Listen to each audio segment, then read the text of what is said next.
Dota 2 is an outlier within its genre. Where other games have carefully planned releases of highly anticipated characters, Dota airdrops us a squirrel after a year of silence. And while other games have roadmaps available for anyone to see and advertise them to those on the fringes of interest, in Dota, even players that spend 10 hours a day with the game have no idea when or what the next update is going to be. Dota's eccentricities also include how its fights are structured. Unlike any other game, Dota embraces stuns. Without adequate defensive items, heroes will find themselves disabled for 15 seconds straight, unable to get a single attack in before dying. And nobody is more synonymous with stuns than Earthshaker. He by himself could pummel opposing teams into oblivion through a barrage of mentality-shattering stuns that even the best players struggle to avoid. At least, that's how the story goes. But is that true, or is there more to be told? Today we're going to dive into Dota 2 history to investigate the strength and performance of Earthshaker at our most important tournaments, the International.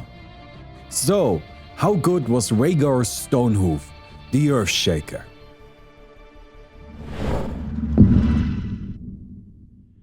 The story of Earthshaker is sponsored by Honkai Star Rail. Honkai Star Rail is an award-winning cross-platform RPG by HoYoverse, the creators of Genshin Impact. You play as a trailblazer, exploring different worlds across the vast expanse of space, embracing lots of adventures on your journey. Version 2.1 was just released, which celebrates the game's first anniversary and comes with new characters and a variety of fun new features. For example, the Cosmodyssey is a new event that lets you gather plentiful rewards, and Clock Studios Theme Park is a new map where you can enjoy some unique entertainment culture. First amongst the new characters is Acheron, a guarded and secretive interstellar wanderer that specializes in lightning-type burst damage. And then we have Aventurine, who's seen here completely annihilating a garbage bin with tremendous overkill. He's one of the directors of the IPC's Strategic Investment Department, but also a gambler, which is either a terrible fit or a great one. I suppose that really depends on how the odds are working out that day. Of course, there are also a variety of other new gameplay experiences included in Honkai Star Rail version 2.1, like for example a 2D racing game, filmmaking, or the Monster Lounge. Please check out Honkai Star Rail using the link down in the description, and there you can also find a redemption code for 53 Stellar Jade. Thank you again to Honkai Star Rail for sponsoring this video. Once, Earthshaker laid still, for he was part of the land itself. He slumbered in a deep seam of stone, slowly forming an awareness of both himself and what transpired above. Then, during a season of tremors, the land shifted and crumbled, changing its form and turning shallow valleys into bottomless chasms. As the quaking ceased, Earthshaker woke from his slumber, forging himself into a mortal body through a sheer act of will. He now walks the land as a beast of flesh and blood. With him he carries the power of the earth itself. And once his end comes, he will be welcomed by the land as its prodigal son. Earthshaker was implemented into Dota 2 during the closed beta period before the first International. He was a strength melee hero with generally good stats. Earthshaker's first ability was Fissure. For Fissure, Earthshaker slammed the ground, splitting the earth and creating an impassable ridge of stone. Enemy units hit by the fissure took damage and were stunned. The fissure persisted for 8 seconds, during which that area couldn't be traversed by regular movement. Fissure had a very long cast range, but also a high mana cost and reasonably long cooldown. Fissure was one of the best spells in all of Dota, with nearly endless utility.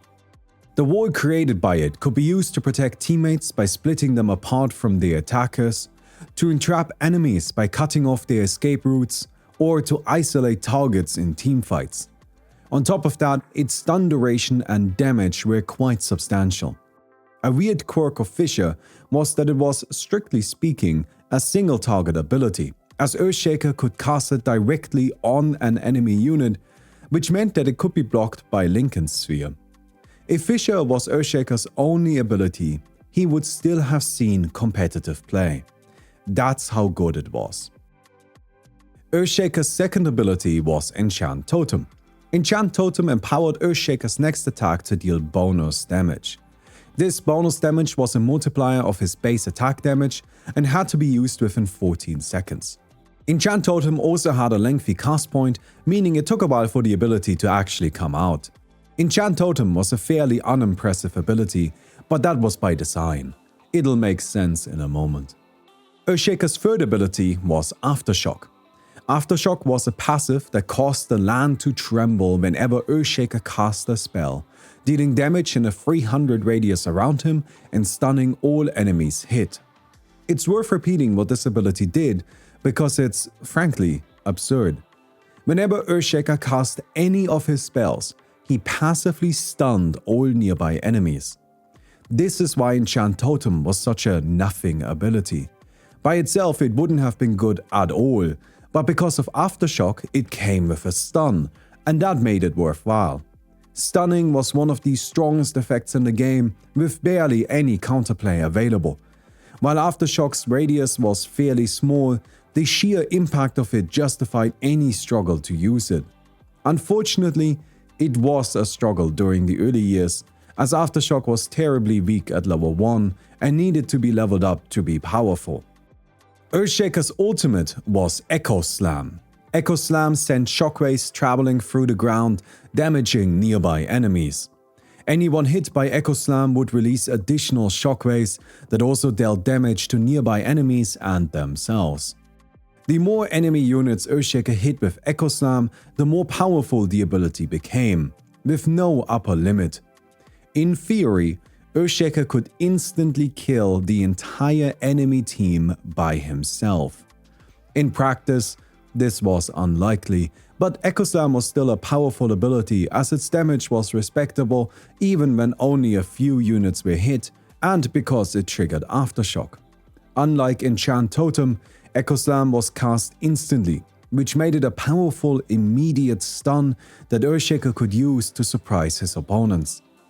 Echo Slam did magic damage, but its initial shockwave was a special kind of magic damage called universal damage. Universal damage was reduced by magic resistance, but bypassed magic immunity, which let it deal damage through BKB. Echo Slam had an Aghanim Scepter upgrade that caused it to release twice the number of Echo Shockwaves per unit hit. Earthshaker was a terrifying hero. He had 3 AoE stuns, the first one also offering one of the most effective area denial tools in the game, the second having a low cooldown, and the third being a potentially game-winning ultimate. While he was unlikely to get kills by himself, the sheer quantity and quality of disables he offered made that entirely unnecessary, as he easily set his team up for victory. At the International one, Earthshaker took on the role of a support both in and against tri-lanes. Tri-lanes were Dota's default strategy for its early years. In tri-lanes, 2 supports were tasked with protecting a single carry. Those 2 supports were given different duties. One of them was the lane support, and stayed near their carry for most of the early game, harassing the opposing lane away if necessary, and otherwise offering a protective presence. The other was the jungle support, tasked with stacking and pulling creep camps, as well as rotating into the mid should help be required. Tri-lanes were the standard because compared to today, there were much less resources available on the map. Not only were there notably less jungle camps, but they were also harder to kill due to the lower power level of all heroes. Hero kills weren't worth much either, and other elements like bounty runes, tormentors, or stacking bonus gold didn't exist. There weren't enough resources on the map to support more than one properly farmed carry, and as such making sure that this one carry was performing well was critically important, hence tri-lanes. Earthshaker played an effective supporting role in tri-lanes as both the jungle support and the laning support. When he took on the role of the laning support, Fissure was a fantastic tool to disrupt any attempted ganks and represented an ever-present threat for the opposing offlaner of getting trapped and killed. As a jungle support, Earthshaker could use the long range of Fissure to help out, even if he himself was far away. Fissure could also be used to block off invasion or escape paths quite easily, which allowed Earthshaker's team complete control over their surroundings. This was because the old Dota map was built very differently from its modern counterpart. Instead of being open and accessible, it was narrow and dense. Isolating corridors stretched across empty space connected the lanes. Every movement required commitment, as there were no ways to quickly step to the side. This map made Fissure devastating. Earthshaker could easily trap his targets, leaving them with nowhere to go. While its proper stun only lasted 1.5 seconds, Fissure could often effectively become an 8-second disable. There was no surviving a Fissure trap. It was nearly always a guaranteed kill. But the trap could also be used defensively, which gave Earthshaker a unique niche as an anti-tri-lane support that enabled dual lanes. The usual strategy against tri-lanes was to send a sacrificial hero against them, who would try their best to survive and interact as little as possible while farming experience. Earthshaker, when paired with a long-range core like Mirana, could actually take on tri-lanes as he would interrupt their harassment or kill attempts while spending most of the early game hiding underneath the tower. His ally was then able to farm and apply pressure on the opposing carry. This was a very effective strategy, as it enabled his team to play with an additional core. While that hero would eventually fall behind as the laning stage ended, having the suicide laner come out of a tri-lane matchup with any amount of farm was a huge boon. Earthshaker relied on Fissure. It was his best ability. However, unlike other heroes, all three of his three remaining abilities were powerful as well. Enchant Totem and Echo Slam primarily acted as additional stuns, courtesy of Aftershock, but stuns were really powerful, and their damage wasn't too bad either. The biggest problem they had was that Earthshaker needed to get close to use them, which was often a bit difficult, and Aftershock needed to be leveled up twice before it started being effective, meaning Enchant Totem was often delayed until level 8. But the first International had a very limited hero pool, and stuns were a rarity. Earthshaker was always going to see play simply because he had 3 of them. Past laning, Earthshaker was mostly a defensive hero that hung out near his carries and intercepted attacks aimed at them. He would focus on slowly gathering gold and experience, working towards the only item he cared about: Blink Dagger. Despite not farming himself, he usually managed to buy the item, as TI1 matches were notoriously slow. A lot of games were like the one between MYM and IG, where both teams spent the entire game farming. With only 9 kills at 30 minutes, even supports could buy items purely through their passive gold earnings and a couple of creep kills here and there. Once Earthshaker had Blink Dagger, all of his abilities became vastly more powerful because they all relied on positioning. Blink Dagger made landing Fissure traps trivial, and it also enabled Earthshaker to connect with his other 2 spells. A well-timed Blink Echo Slam was devastating. At TI1, Earthshaker was a powerful support that played well both within and outside of the metagame. Being contested in 42 matches, over 80% of the tournament, with an above 60% win rate, Earthshaker was one of the strongest and most desirable heroes available. He was frequently first picked and always performed well in his matches. This will remain true for Earthshaker for most of his history, and so I thought it would be fun to try to quantify his performance in a bit of a different way. After each international, I will include the highest placement achieved by a team that picked Earthshaker in their final game series, and what prize reward that team earned. At the International 1, his highest placement came from Home, who played him in the Grand Finals. They came in second place, winning $250,000. Earthshaker received no changes between the first and second International. I really respect Valve for not changing the hero during this time period. Earthshaker was excellent at TI1, but not overpowered, and with the addition of over 40 new heroes between TI1 and 2, I think it was wise to let the game rest and let players figure out if Earthshaker was really as good as he seemed. The International 2 was a much faster-paced tournament than its predecessor. Pushing aggressively became a frequent occurrence as destroying towers was an effective way of bolstering a team's economy. This faster tempo reduced Earthshaker's chances at finding the gold and experience he needed. Playing support during TI2 found its art in surviving starvation. Supports had absolutely no money, and often their job in fights was to quickly throw all of their spells and then find the most useful way to die. During LGD vs Zenith, at 10 minutes into the game, Earthshaker had 0 last hits, 0 kills and 0 assists. And so Earthshaker spent most of the tournament sitting in the backlines, throwing out fissures whenever needed. If Earthshaker somehow found a way to waddle close enough to use his ultimate, then that was a massive success. Earthshaker required higher maintenance than other supports. He needed levels to get value out of Aftershock, and without Blink Dagger, his ultimate was often less than mediocre. That's not to say that he was a bad hero. Fissure was still one of the best abilities in the game and made Earthshaker worth considering by itself, and if he ever managed to get his Blink Dagger, then he was vastly more powerful than many other heroes. However, the best supports needed less. They could function with only Brown Boots, Magic Stick and level 6, and in many games that was all they were getting, in large part because the typical support consumables in healing items, TP scrolls and wards were extremely expensive. Somebody had to spend 200 gold on observer boards, and whoever it was wasn't going to buy much else, and definitely wouldn't be able to afford an expensive item like a Blink Dagger. And that's where the addition of 40 new heroes introduced many new options that just required less than Earthshaker did. At TI2, Earthshaker was contested in 15 games, about 10% of the tournament. Out of the 8 games he played, he won 5 and he performed reasonably well in all of them. However, he didn't have the flashy impact from the previous year, and it often felt like casting Fissure was all he could do.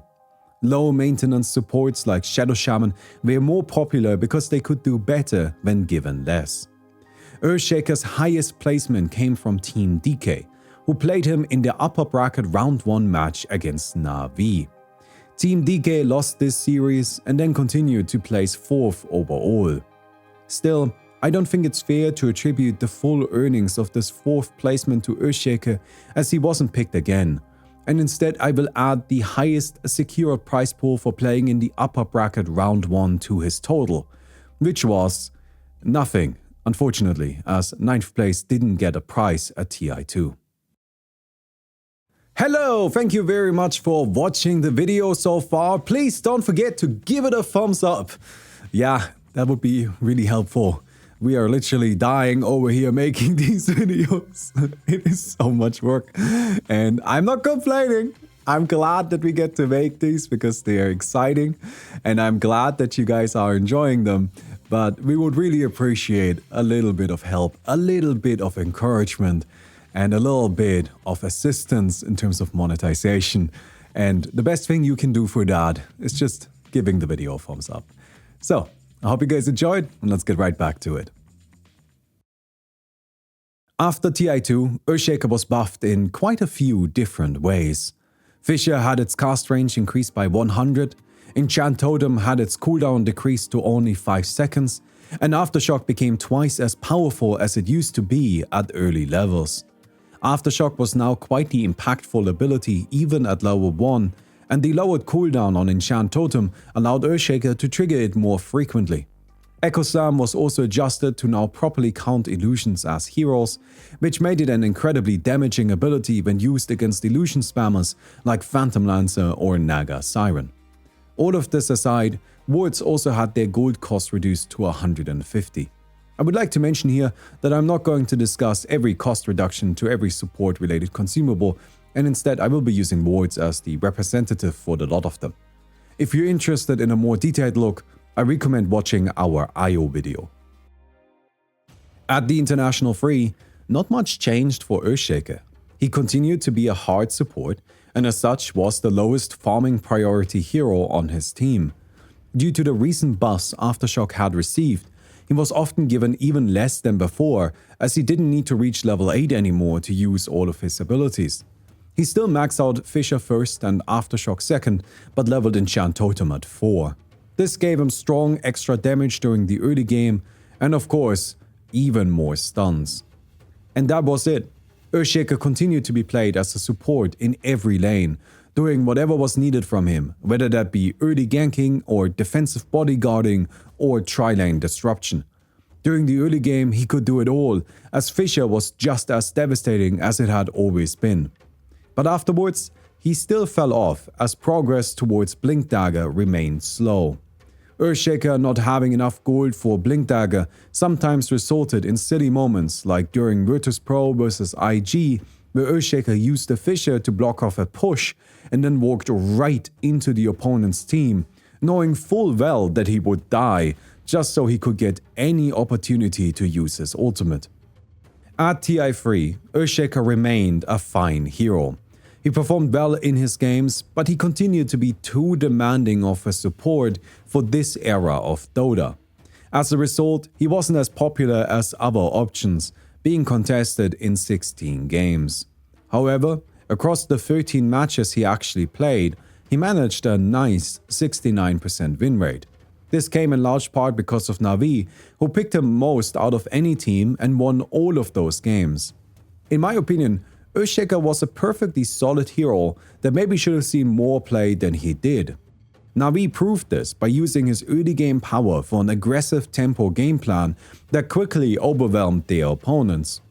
However, the overall metagame of TI3 was slower paced, as other teams, like Alliance, preferred stolen games for a long time. And in those matches, other supports were preferable, as they would perform well no matter their own progression. Earthshaker's highest placement came from Invictus Gaming, who earned themselves a 5th place finish and a prize pool of $115,000. After TI3, Earthshaker received another series of buffs. His base movement speed and strength gain were both increased to be solidly above average. Fissure gained increased cast range, Enchant Totem a higher damage buff, and Echo Slam had its radius increased. Observer wards also gained a 50 gold bounty, reducing the effective cost of dewarding. The International 4 was overwhelmed by heavy pushing strategies. While most teams were continuing their play patterns from previous years, a minority decided that tradition was a liar. This minority had understood the tremendous bounties of towers and that they could abuse those by aggressively pushing and tenaciously defending. They tried to end the game in 20 minutes or less. Panic struck all of the normal farming strategies. Late game carries were powerful heroes if they got their items, but they were useless against teams that broke convention. This style relied on constant, never-ending tower pressure, even at the cost of hero deaths, and an unrelenting defensive mindset regarding their own towers. When it worked, it often resulted in net worth graphs like the one during Newbie vs Na'Vi US, where at 18 minutes, Newbie had 4 heroes surpassing all of Na'Vi. While farming consolidated gold on a single powerful hero, pushing split the resources amongst the team. This meant that pushing teams wanted to pick heroes that could benefit from a good baseline of money, but didn't need more than that. Heroes that could, for example, be perfectly satisfied with purchasing a Blink Dagger as their only major item. Earthshaker had been a mid-tier support largely because he needed more than other heroes, But the flip side of that was that he was also dangerously powerful once he got what he desired. In this new environment, Earthshaker became vastly more popular, as many teams now realized the sheer threat of the hero when used by aggressive pushing strategies. While it still usually took Earthshaker a while to get his items, in this meta he reliably could. And yes, the two teams that played him the most were the two teams that revolutionized Dota 2, Newbie and VG Gaming. Tournament champions Newbie loved Earthshaker, as he both facilitated their early aggression and efficiently defended their towers. Fisher was an incredible ability for both purposes. When pushing, a well-placed Fisher could invalidate attempts at defending or at chasing down a retreating team, giving his allies freedom to play aggressively. When defending, Fisher became a literal roadblock, as a complicated movement and its long range and good damage allowed Earthshaker to stall pushes for a lengthy time just by himself. And with his free stuns, Earthshaker allowed his team to take down even the tankiest heroes. All of this was before Blinkdagger. After he purchased it, Echo Slam became a constant threat that complicated how a push could be approached even without Earthshaker visibly present. A team couldn't be too grouped up, else they might get instantly wiped by Echo Slam. They had to distribute themselves, which was particularly complicated when dealing with summons, as Earthshaker simply existing in the game severely hindered the positioning options of his opponents, which inherently slowed their pushing speed. I believe that the style that Newbie and VG Gaming showed at TI4 was the final evolution of this original era of Dota 2. They had perfected the game's economy. And Earthshaker impacted his opponent's economy simply by being picked. We also started seeing first experimentation with core Earthshaker. During Liquid vs Fnatic, Guashua played support but purchased a Daedalus to enable his own physical damage. And during Navi US vs IG, Korok played Earthshaker as a safe lane carry. Although, admittedly, in the first game Earthshaker only purchased Daedalus as his team was already about to win, and in the second game he still played very similar to his support style with the same item and skill build, he just got there quicker. The International 4 was defined by heavy pushing strategies, and Earthshaker played excellently with and against them. His popularity skyrocketed, being contested in 73 matches, just over 42% of the tournament with a win rate of 60%. Yes, this is the fourth tournament in a row where Earthshaker had a 60% or higher win rate. His performance in all of his games was excellent, and he was favored by the best teams. Newbie played him in the grand finals, which they won, earning $5,025,000. Earthshaker was an amazing hero. Following TI4, Earthshaker only received a few minor changes. Fisher was no longer a unit target ability and as a result no longer blocked by Lincoln Sphere, and Echo Slam lost its universal damage property on its initial damage, now no longer piercing spell immunity. Finally, Enchant Totem had its mana cost reduced at early levels. More importantly though, Dota 2 was reworked. On the 24th of September 2014, patch 6.82 was released, which was the most impactful Dota 2 patch of all time. This patch fundamentally reworked how the game's economy functioned, moving it away from tower pushing and towards hero kills. The new hero kill mechanics handed out gold more readily to all heroes, not just the carries. In a way, this normalized the distributed gold strategy that had been so successful at TI4, but instead of depending on tower pushes, it now relied on hero kills. And so the meta shifted for the International 5. With the value of towers halved, players looked towards other farming strategies. Stacking large jungle camps and then nuking them with powerful AoE spells became common, and hero kills were actually worth fighting for. The increased value of hero kills made Earthshaker's early killing capabilities much more rewarding for his team, but also for himself. Before this point, hero kills had largely been about disrupting opponents and less about earning gold, as the actual hero kill bounties were too low to justify the effort required. But with 6.82 that all changed, and when Earthshaker used his Fisher for early kills now, he was rewarded with a handsome bounty. This shifted Earthshaker from a hero that required attention from his team to function into a low-maintenance support that would always be effective. And so, there was nothing Earthshaker couldn't do. He played in every lane, always as the trusty support that enabled his team.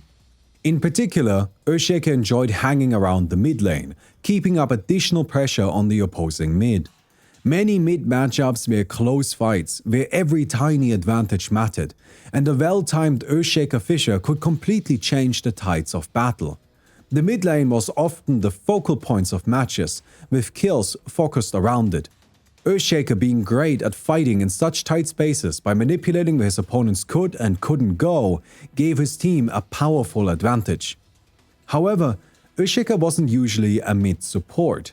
Instead, his most common outing came as what I describe as a jungle support. The jungle support was a unique role during the International 5 and 6, where support was given the duty of spending most of their time in the jungle to stack camps and then rotating into the different lanes when needed. This may sound like I'm describing a roaming support, but there's an important distinction between these two roles. Roaming supports prioritized ganking and applying pressure on the opponents, while jungle supports were much more passive and defensive.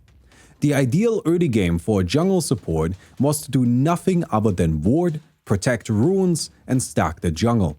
And then, after the mid reached a sufficient level, they would help them clear those stacks to accelerate their farm and also claim some gold for themselves. Once the early game was over, Earthshaker focused on enabling his team in fights and protecting his carry. Given this new environment, Earthshaker was guaranteed to find enough gold for his Blink Dagger, even in losing games. And like before, that was all he needed. With Blink Dagger, Earthshaker was one of the most impactful supports a team could ask for, as he had access to both a high quality and quantity of stuns. A well-timed Fisher trap could turn any situation into a winning position, and the ease with which it enabled ganks was invaluable. And of course, the perfect Echo Slam could win you $6 million.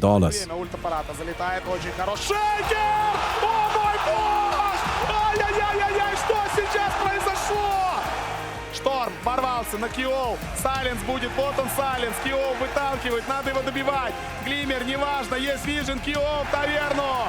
Боже, какой крик здесь стоит в зале.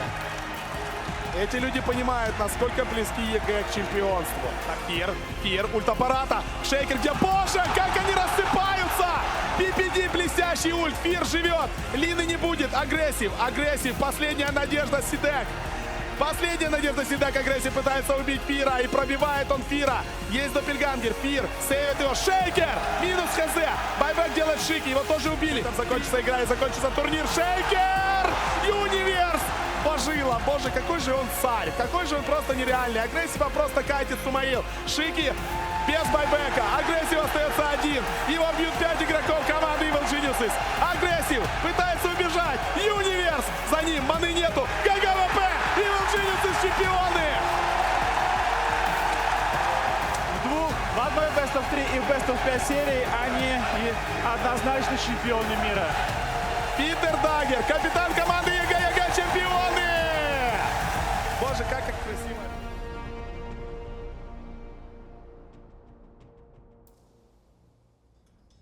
Contested in 111 games, over 68% of the tournament with a fine 47% win rate.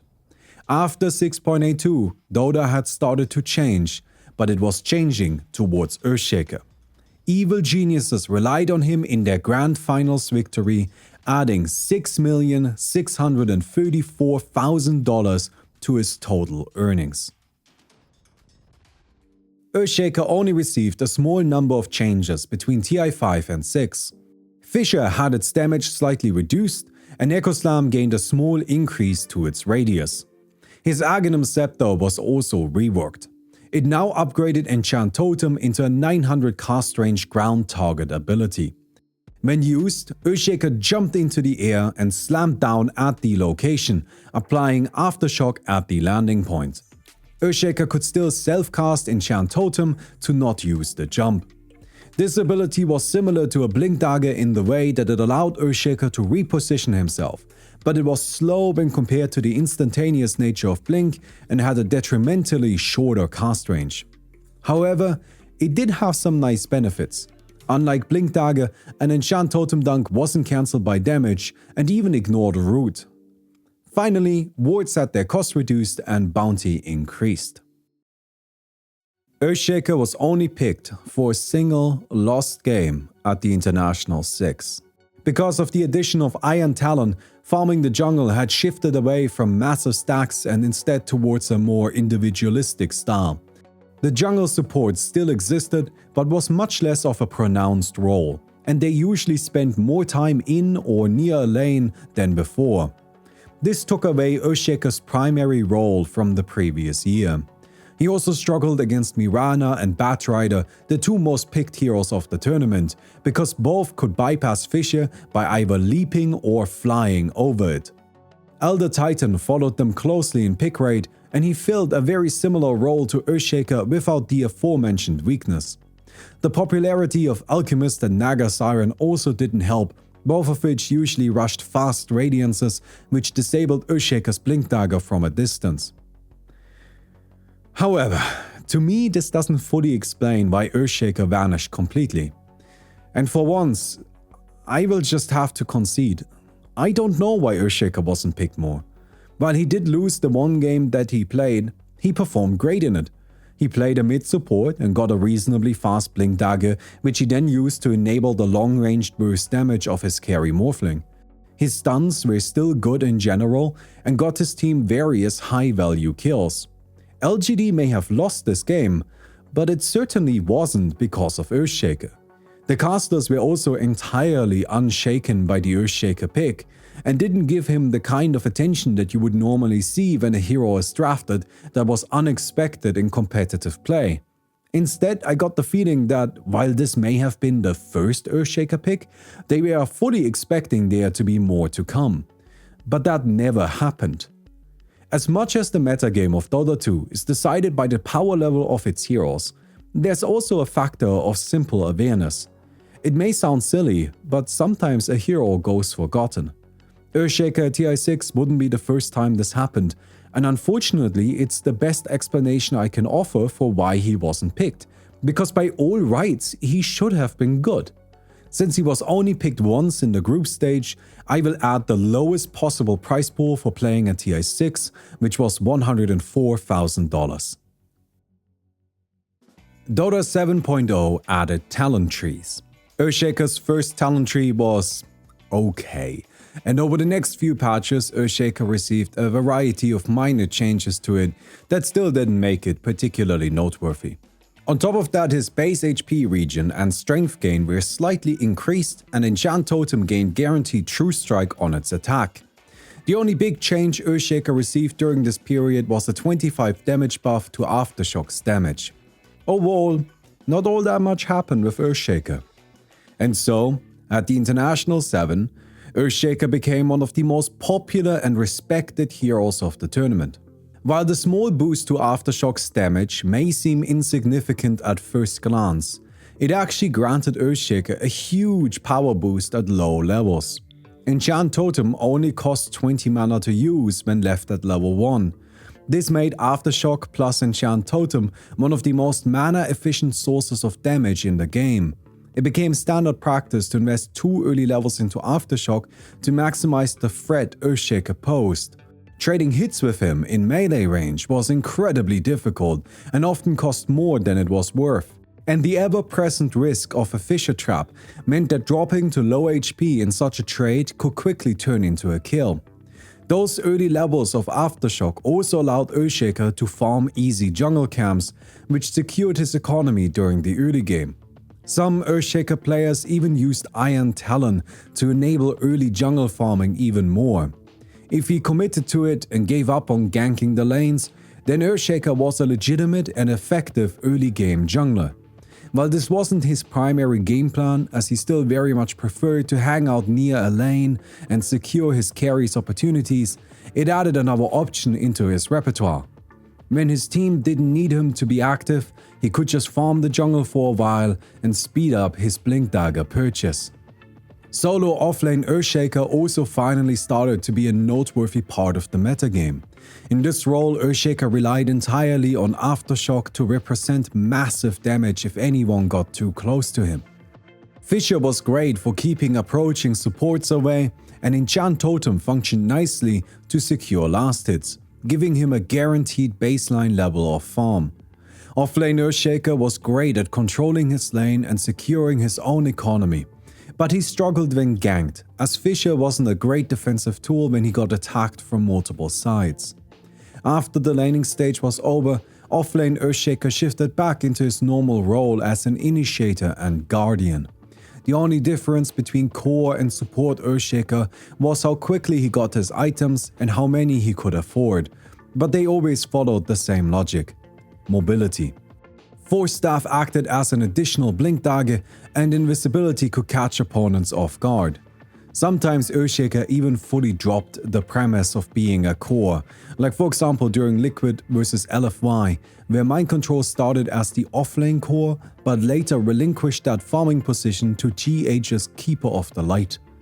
Support Earthshaker was decidedly the more popular of the two roles, and he continued to excel in it, getting kills with Fissure, bullying supports with Enchant Totem and Aftershock, and landing game-changing Echo Slams on the regular.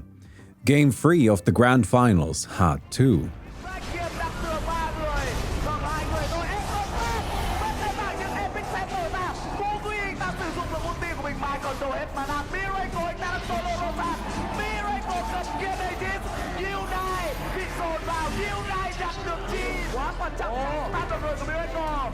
Có tình huống Fisher nhưng Fisher không được sự chính xác xem bên ra phải được Miracle. Anh ta ôm tim ra chắc chắn đầu DP không có may mắn. Epic Center nhưng không lấy được quá nhiều máu. Cú ghi lên bảng điểm số. Miracle anh ta vẫn còn ở đây dập tan vào người của GS. GS chưa chết. GS bóng start đi được. Gần như đấy là một lò. Ở đằng sau thì Matoma đánh Penacony vẫn liên tục là bắt dành cho đội đồng đội của mình. Lên Rack Shadow. Một lên dành cho phía Liquid tiếp tục sự điều điều cái điều này Epic Center khá nhiều người trong start đôi từ khi Phoenix Miracle anh ta đang bị sai lầm như vậy, anh ta đã bị dồn nặng quá nhiều đường của chúng mất phía này điên rồi. Phía Liquid họ chưa mất đề bài cả, một người anh ta phải sống dậy với BKB của mình. Oti Slash quá may mắn của Miracle khi anh ta lấy được bản của Moody. Tiếp tục là đi của người của CSC tự lốc mình lên. Nào CB hay không đây khi Phoenix lên bản điểm số không có may mắn. Và CB chúc mừng Team Liquid, chúc mừng Miracle, chúc mừng Kuroki và những đội của mình. Họ là đương kim vô địch của Team Penacony năm 2017.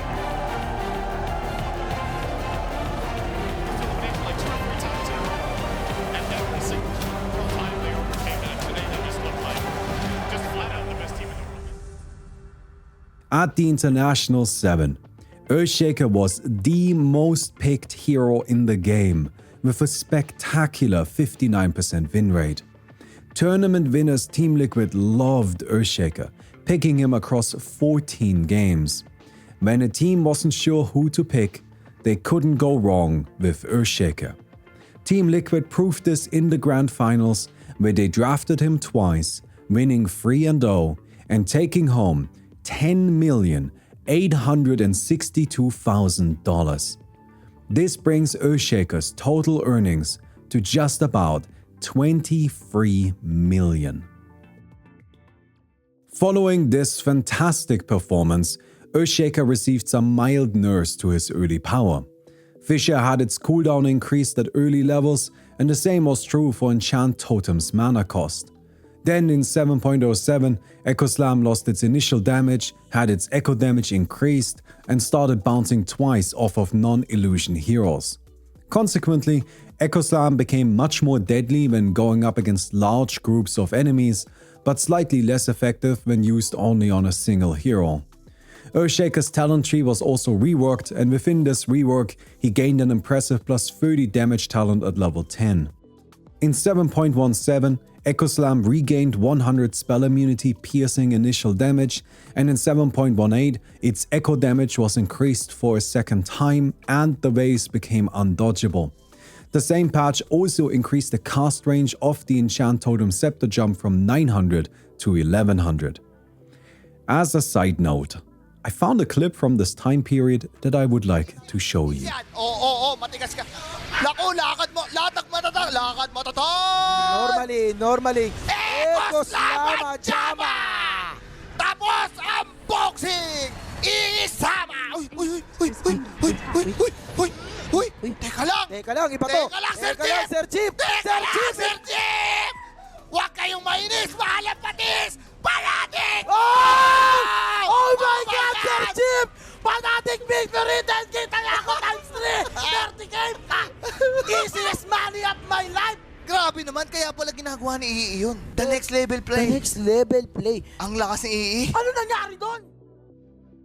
I understand this is only tangentially related to Earthshaker, but I genuinely couldn't believe how many iconic voice lines came from those 45 seconds, and I had to share.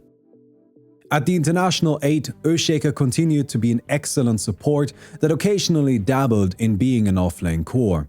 Dual lanes became the new standard, and this was a blessing for Earthshaker. While he had been able to effectively play from the jungle, this could also sometimes leave him without a home if he was pressured out of it. Playing in a dual lane meant he always had an ally to help utilize Fisher opportunities, and those also came more easily as he only needed to isolate a single hero from another single hero, as opposed to isolating one hero out of 3. In that same vein, it became easier to place defensive Fishers to prevent aggression. Earthshaker usually played in the offlane. Because of this, he was paired with powerful laners that could handle themselves, and this allowed him to roam the map after the offlane had been secured, applying huge pressure wherever he showed up. During the 5th Grand Finals game between PSG LGD and OG, Earthshaker by himself applied overwhelming pressure during the early game, allowing PSG LGD to build a strong lead. While they ultimately lost this game, the momentum Earthshaker gave them nearly carried them to a quick victory. Earthshaker's skill build became entirely player preference. Some opted for the classic style of maxing out Fisher first, which gave them safer, more reliable strength, while others preferred the riskier but domineering power of Aftershock. The most common was some mixture of the two, with the only consistent element being a tendency to level Aftershock twice early to maximize Earthshaker's ability to trade hits with opposing supports. Similarly, his item build varied a bit from player to player. Blink Dagger was mandatory, but afterwards many now opted for the newly buffed Aghanim Scepter, as it allowed Earthshaker to become much more active during teamfights, and the additional mobility it granted enabled his other abilities nicely. This item was so strong that Earthshaker often didn't help with buying wards anymore, and instead passed that duty entirely to his team's second support. However, some players still preferred more utility like a Force Staff or a Yule Scepter of Divinity, and those players also usually helped out more if it came to buying the supporting consumables. Aside from these minor adjustments, Earthshaker was just who he had always been. A powerful, stunning support that was threatening at all stages of the game.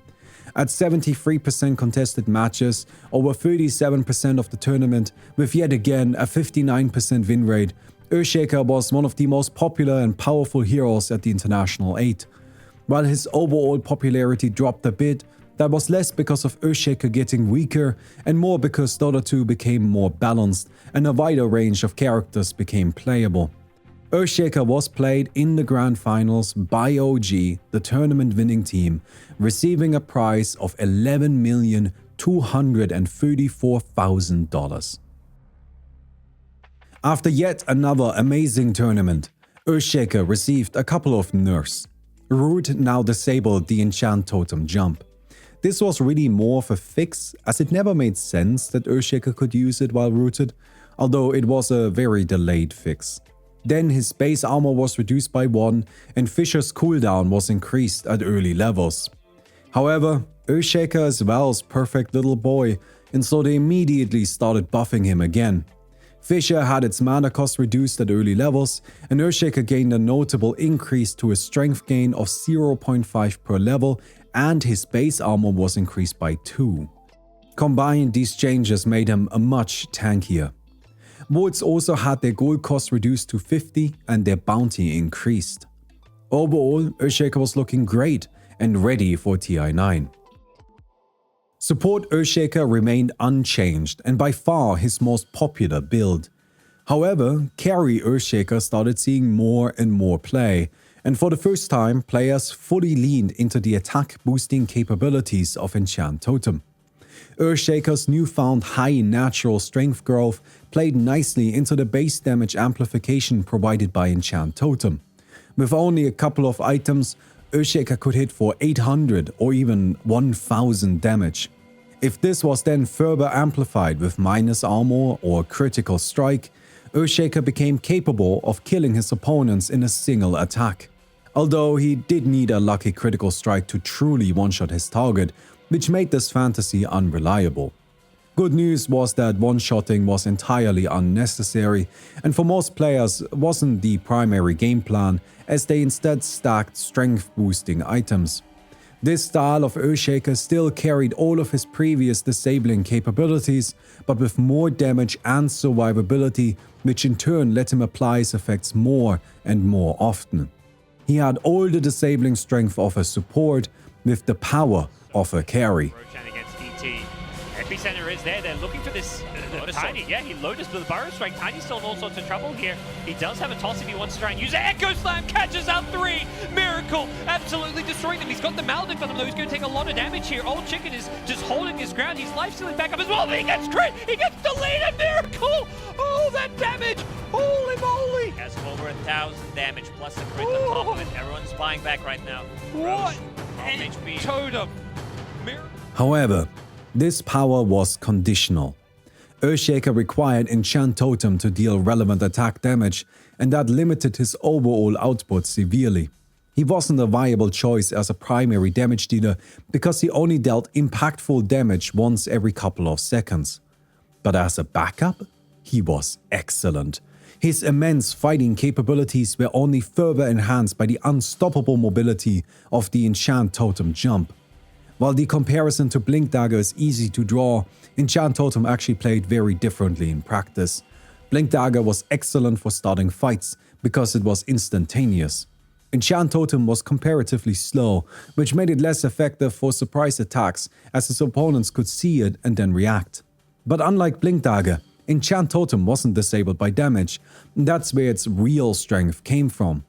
Earthshaker could continuously reposition himself in the middle of fights, and reacting to that was substantially more difficult. He could use it to snipe the backline, escape from dangerous situations, or to find an opportunity for a fissure. The Enchant Totem jump was a truly excellent tool that made carry Earthshaker an incredibly dangerous hero. However, as a core, Earthshaker struggled when facing early aggression, particularly from ranged heroes. As a result, this build was rare. Powerful, but rare. Support Earthshaker, on the other hand, remained a stunning, roaming, ganking powerhouse. He didn't change because he didn't need to. While Earthshaker's popularity at the International 9 saw a slight drop to only 41 games with a 48% win rate, these were still perfectly respectable results. Earthshaker's reduced pick rate didn't stem from a weakness of the hero, but simply because the successful teams at TI9 favored other, equally competitive heroes. Team Secret were the final team to pick Earthshaker, which they did in the lower bracket semi-finals match against Team Liquid, where they lost, taking home $2,060,000. Following the International 9, wards were made free, and neutral items gave all heroes additional fighting power at no cost. Every hero, be they carry or support, was starting to have enough gold for an expansive inventory. Earthshaker also saw a variety of changes. Fissure had its duration reduced at early levels, now requiring Earthshaker to max it out if he wanted the full 8 seconds. Enchant Totem now had its leap interrupted if Earthshaker was stunned or rooted mid-air, and its cast range was reduced to 950.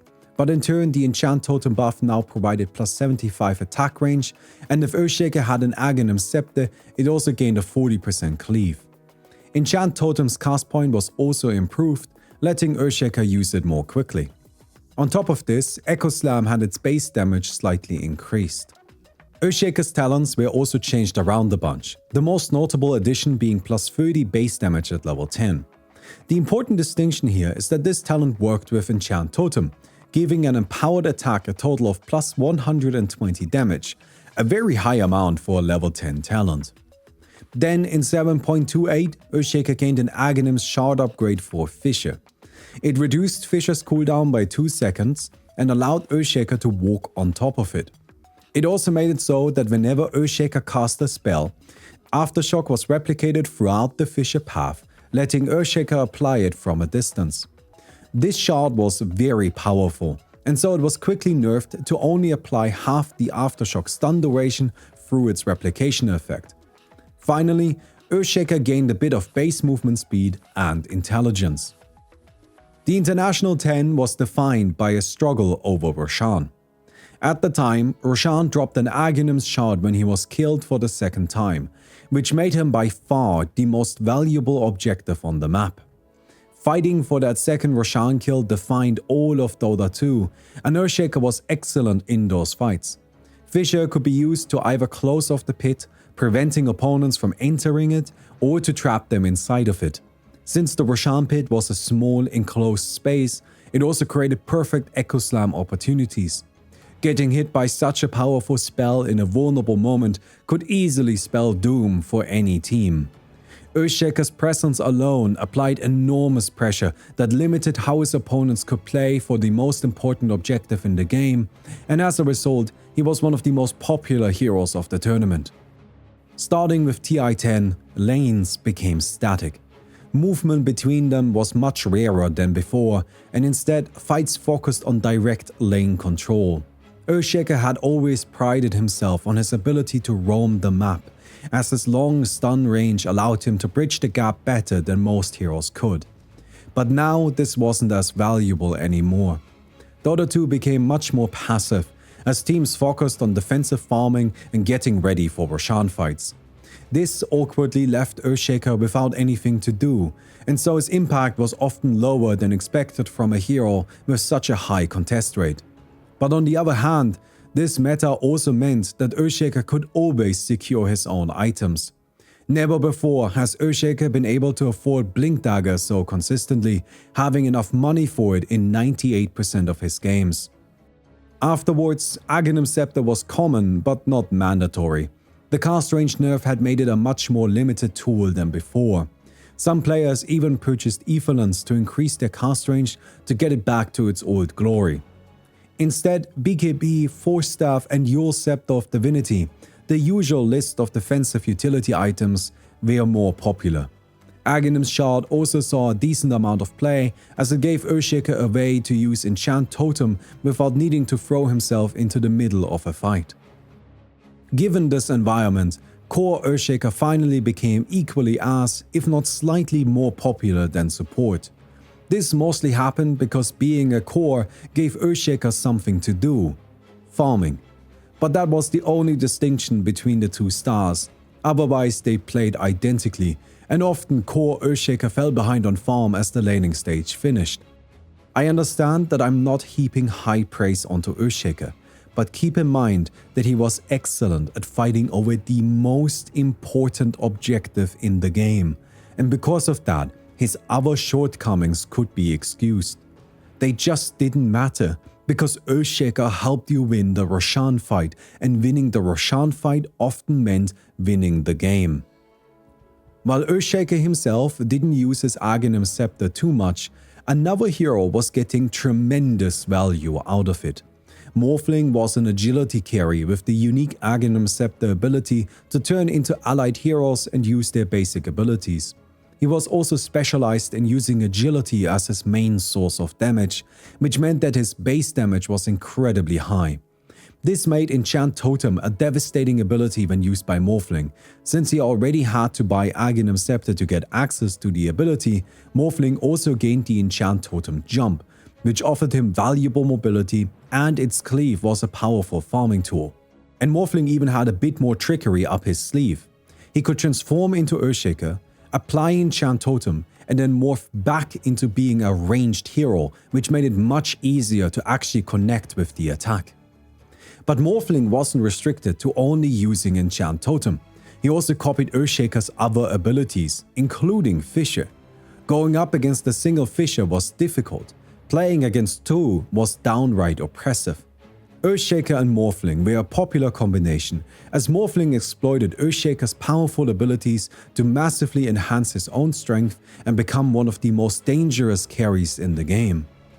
At the International 10, Earthshaker was contested in 109 games, over 56% of the tournament with a 51% win rate.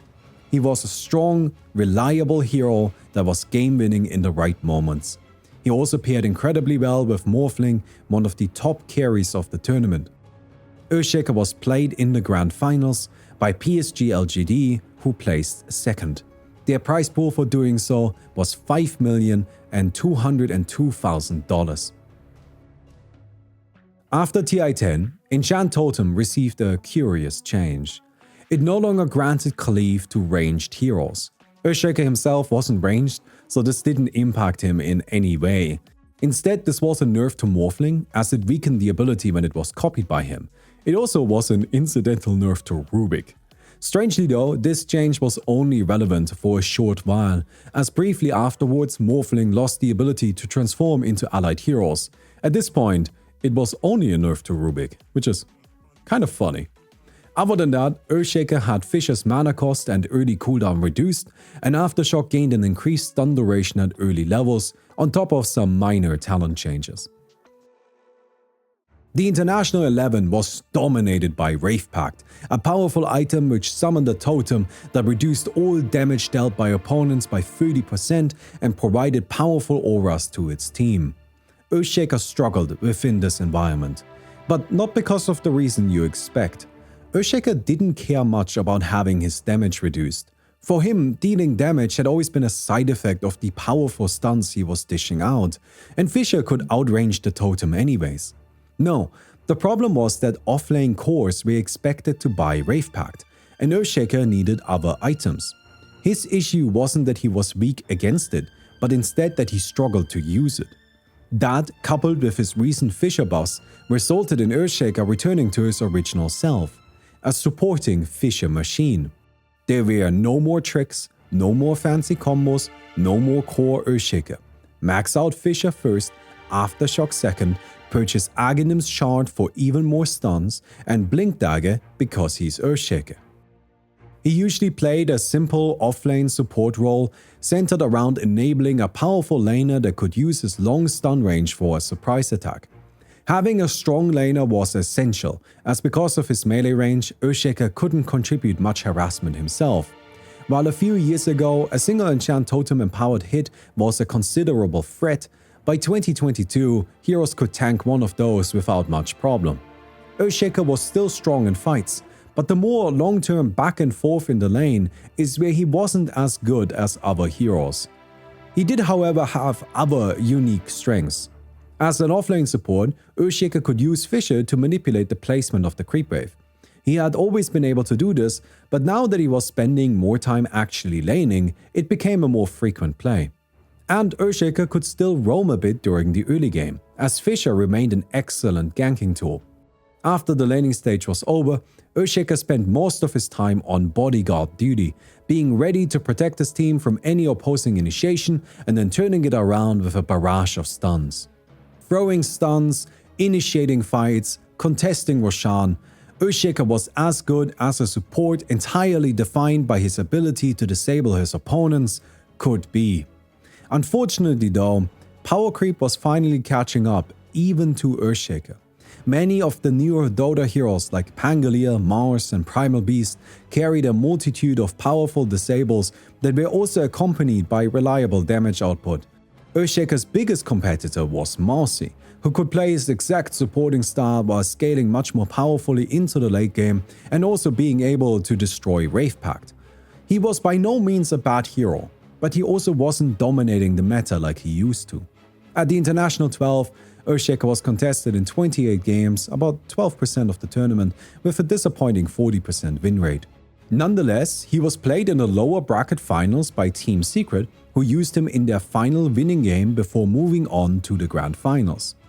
I'm unsure if I should be considering this a third or a second place finish, as Earthshaker wasn't picked in the grand finals, but he undeniably helped Team Secret get there, and Team Secret placed second.